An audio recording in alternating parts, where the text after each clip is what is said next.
Hey guys, you're watching Tech Radar. I'm Basil, and today we're going to be talking about the brand new Huawei Mate 10 Pro coming to the UK later this year. Announced alongside the Mate 10, it's only the Pro variant that we'll be getting, and when I reel off the specs, I'm pretty sure you won't be disappointed by that fact.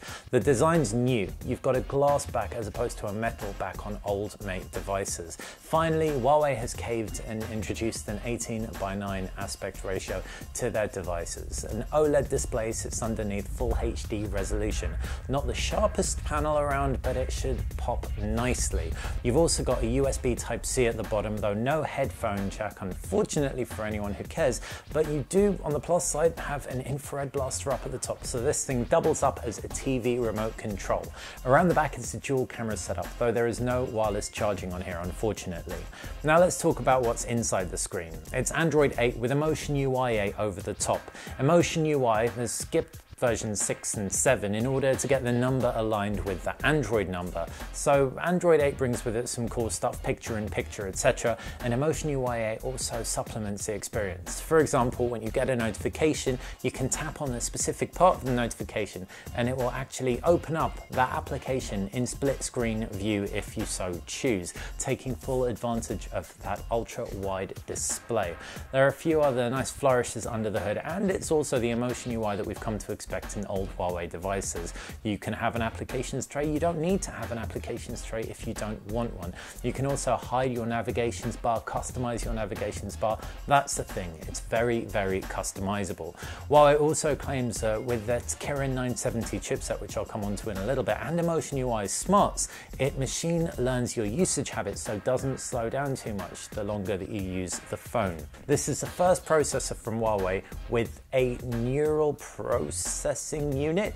An NPU is effectively trying to be an AI component of the processor. So it gets to know how you use your phone and also tries to predict. It might sound a little bit scary. The example Huawei gave was that it can process through organic images much faster. And that sounds very, very intangible until we start talking about the camera. So around the back, you've got two cameras, one 12 megapixel, one 20 megapixel, both with f1.6 lenses.